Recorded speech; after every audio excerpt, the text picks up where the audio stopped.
overseas. No, I won't forget about you, Laura. You won't write to me. I know. I'll write. Don't worry about it. I will write. Roy, are you sure? Of course, honey. Laura Benson, who is hypersensitive to imagined insults and overreacts hysterically to innocuous incident, will not be able to accept Roy's departure lightly. Look, this is no good. There's movement and it's too dark. Captain, I'm terribly sorry, but I've just had so much work Look, piling up on... Specialist Benson, you're just going to have to take this out and do it over again. Yes, Captain. I'll take care of it immediately. Laura. Yes, what is it? Now, wait a minute. Now, look, you're way behind on these referral slips. All right. I'll have them ready for you as soon as I can. Laura has already begun to wave unconscious distress signals. She's explosively irritable. Her job is suddenly too much for her. She feels that her co-workers are unfair and overcritical. And then comes the trio of clues that can signal deep, dreary depression. The significant combination of insomnia, loss of appetite, and physical complaints.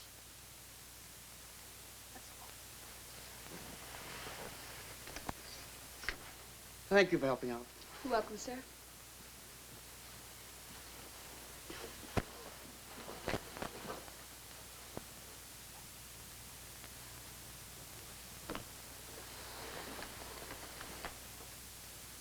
Can you think of anything in particular that might have upset you? Well, I guess it all began when my boyfriend went overseas. He left and, well, he hasn't even written to me. When did he leave? August 22nd. August the 22nd? That's only 2 weeks. He's only been there a week. He hasn't written, Doctor. And I really don't think he will. You can hardly expect to have received a letter in that length of time. I know, Doctor, but just that I really don't think he will write. And I've been so worried. I don't know what to do. I'm just so mixed up inside. She bombards Roy with a rapid-fire series of angry, possessive, accusing letters, compelled by her own hysterical, illogical evaluation of a personal crisis.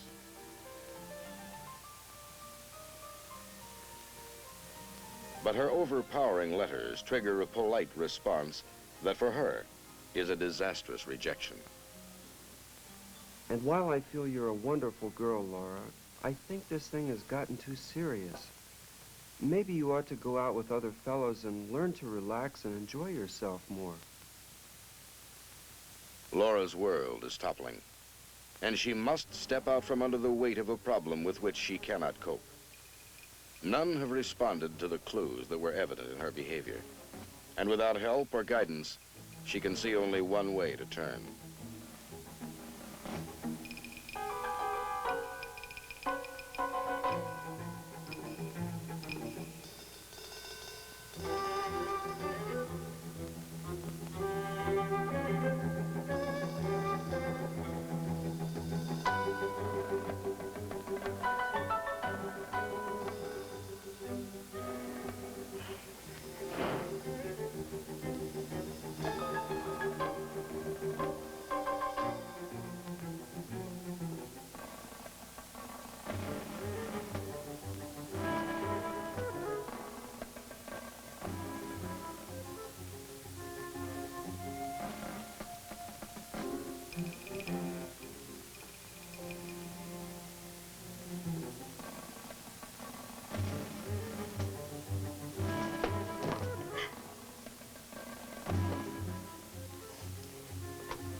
Later, as she begins to feel herself drifting into unconsciousness, Laura Benson attempts one last outcry, one last conscious call for help.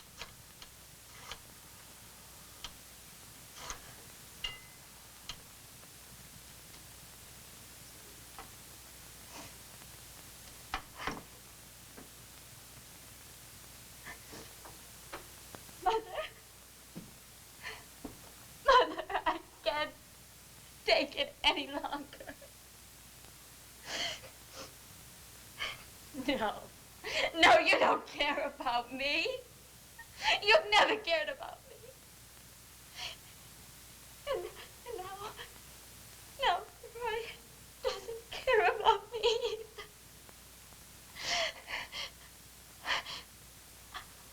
I'm going to show all of you.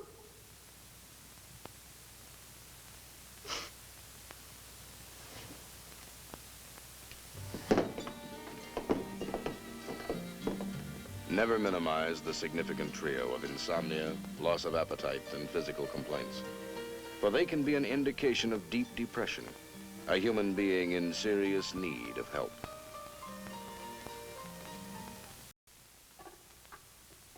This soldier's name is Hal Whitney. He does not top the popularity polls.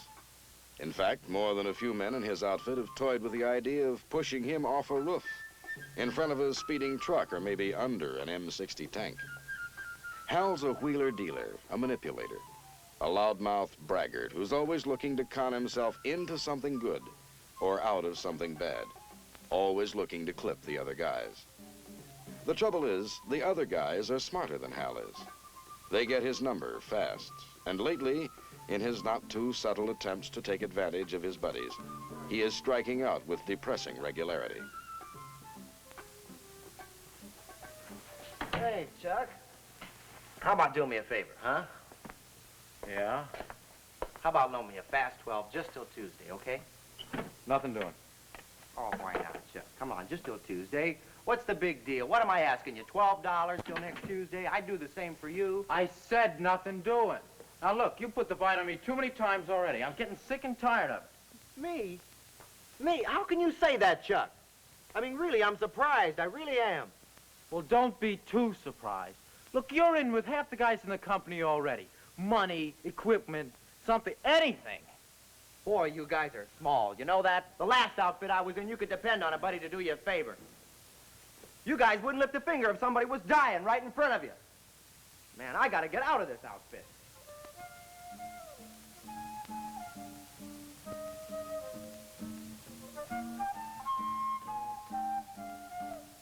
Hal Whitney, totally baffled by the world's unsympathetic response to the pressing problems of Hal Whitney.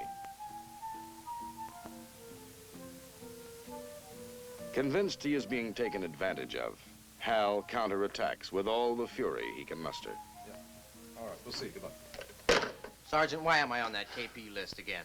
Forget it, Whitney. You're on KP and you're gonna pull the assignment. No funny stuff this time. Why me? 43 guys in the barracks and you're always picking on me. Sutton's in the hospital and you're the next name on the duty roster. Nobody's picking on you. Well, I'm not gonna hold still for it. Look, I'm tired of being pushed around. I want to see the old man.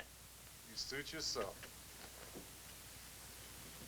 His fellow soldiers grow increasingly contemptuous of Hal's aggressive but futile attempts to outwit both the Army and life in general. Then it is his turn, Sergeant? Yes, sir, it is. That's all. Sir? I pull my share of assignments, sir. This isn't fair. He's sticking it to me. According to the duty roster, Whitney, it is your turn. No one's trying to take advantage of you. He's always leaning on me. The whole outfit's down on me. I want out. I want a transfer.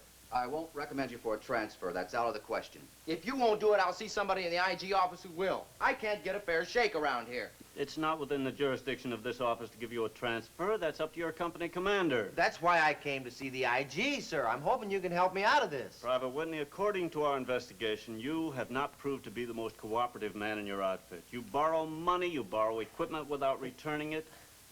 I don't get a chance, sir. Month after month, the reports have come down. You have got to follow certain routines. I try, sir. I try, but I can't. If they're persecuting me, I can't do it. You can't drive a man and expect him to do his best job, sir. Okay, buddy. You're just like anyone else. You're on pots and pans, and that's it. So let's go. I got a cut on my finger. I don't want to get it infected. Oh, we got a special antiseptic detergent. It's great for infections. Move out. Everybody's a big wheel. Everybody takes a crap at you. What a lousy deal. Hey, Whitney, you know, this isn't exactly a hobby with me. We're in on this detail together, remember? Okay, come on, cut the chatter. Let's get these pots and pans clean. I've had it. You hear? I'm getting out of here, and I'm not coming back. If they want me, they're gonna have to come and take me in a box.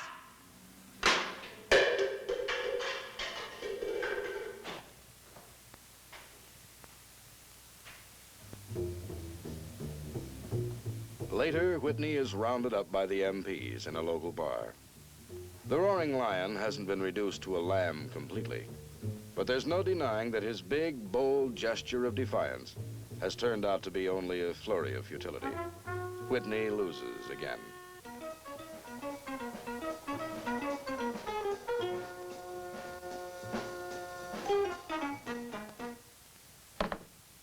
I've just about had it with you, Whitney. I gave you an Article 15 before. Now I'm putting you up for a summary court-martial. And in the meantime, I'm restricting you to your barracks. But, sir, you... That'll be all. It is true that Hal Whitney is now boxed into a corner, a man in serious trouble. It is also true that with his outbursts, his inability to get along with others, and his overreactions to frustration, he exhibits clues in common with Phil Owens, Chris Warren, and Laura Benson. But unlike that trio, doesn't Hal Whitney have the strength of his own aggressive nature, the energy of his own brash personality to keep him going? Wouldn't he, a man who has never taken anything laying down, continue to look for some way to outwit the world around him?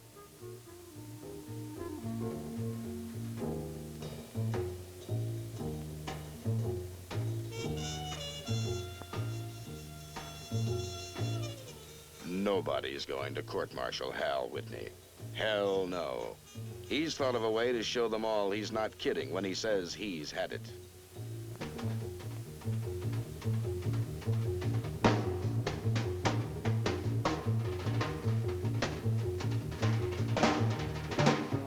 Whether an immature bid for attention, a true suicide attempt, or perhaps a combination of both, Hal Whitney's action verifies extreme emotional disturbance. It is the act of a man in need of professional attention.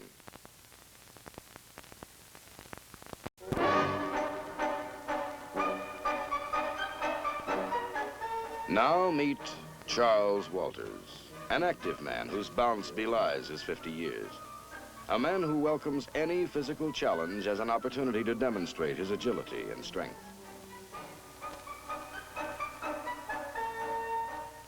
But this exercise is his bid for disaster. A defiant flexing of muscle with which he seeks to thumb his nose at the unhappy events of recent weeks. Well, there's not much question about it, Chuck. You've got a mild case of angina pectoris. Angina pectoris? What do you mean, I'm a cardiac? No, I don't think labels like that mean very much, Chuck. You see, the problem is that sometimes your heart muscle doesn't get as much blood as it should. I've always been in such good condition. I don't feel like an invalid. Now, you're not an invalid, Chuck. You've got this condition, and you're going to have to learn to live with it. Now, it won't be all that hard. Now, go and get dressed, Chuck. Go and get dressed, Chuck.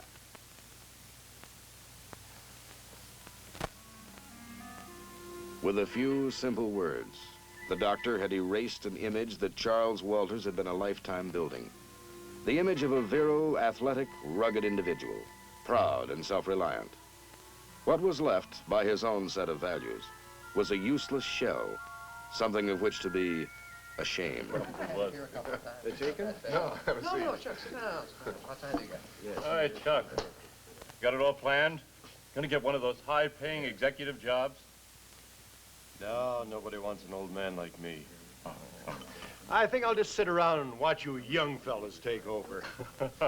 Young fellas.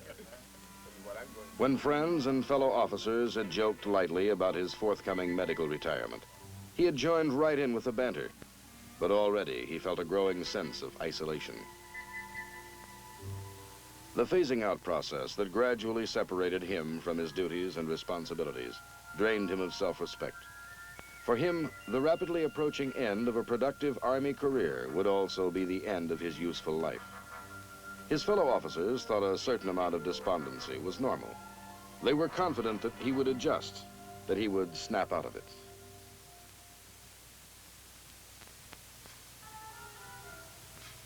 They did not know. They could not see that Charles Walters was drifting with steadily increasing momentum toward despair.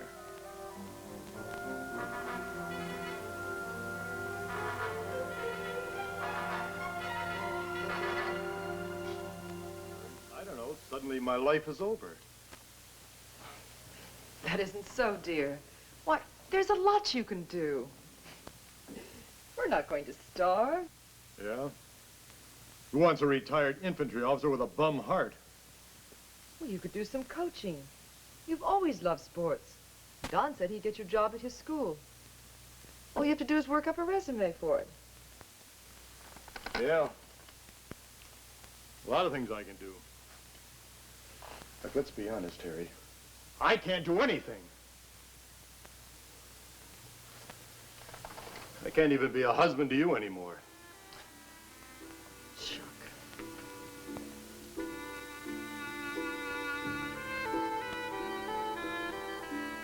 Chuck Walters, an invalid, he'd rather die first.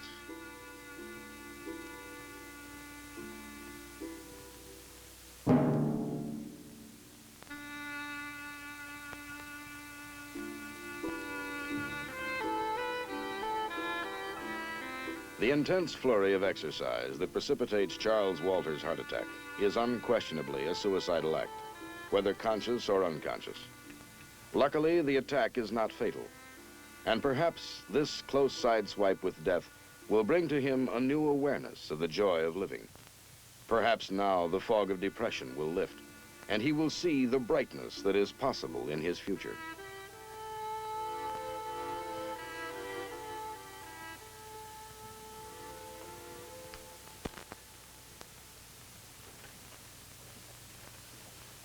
There has been no torrent of enthusiasm or joy, but in the months since his attack, his wife has seen in Charles Walters a more relaxed human being, less frustrated by inactivity, more inclined to smile. Though still maintaining a watchful eye, she begins to feel that her vigil is no longer urgent. Her husband's desperate act is behind him, a black moment that has passed and can be forgotten. You sure you feel all right? Oh, I'm fine. Don't worry about me. Why don't you work on that resume now? It'll only take you an hour or so. Okay. I'll give it a whirl. No time like the present. Good. Oh, Chuck, you seem so much better. You sure you feel all right? I won't disturb you now. You go on working. I have some water on for tea. But truth, unvarnished by hopeful optimism, tells a different story. The improvement that follows a suicidal attempt is frequently misleading. A mask concealing the return of depression and thoughts of suicide. Nothing has really changed for Charles Walters, who still sees himself as an invalid, inadequate, defeated, a man without a future. His wife should be insisting that he seek professional help, but she has heard and believed that once a man attempts suicide and fails, he will never try again. She has been diverted by a myth, and this myth, like so many others concerning suicide, can be fatal.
Suicide is not a remote, rare occurrence.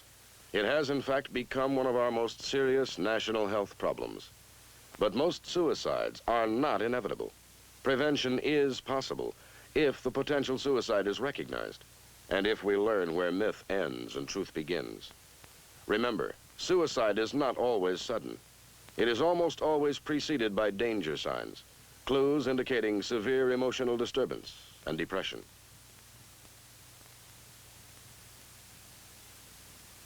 Remember, too, that the potential suicide is not necessarily a meek, quiet, helpless mouse. He can appear to be an aggressive, assertive individual. It is not true that if they talk about it, they never do it. It is not true that an unsuccessful attempt is never repeated. A period of seeming improvement can be fatally deceptive, for real progress results from change of circumstance and professional help. Remember that most potential suicides can be helped. Assistance can take the simple form of friendliness, which might in some instances relieve unbearable depression and loneliness, and which we are all equipped to offer. Beyond that, we should direct the emotionally disturbed person to professional help. The chaplain,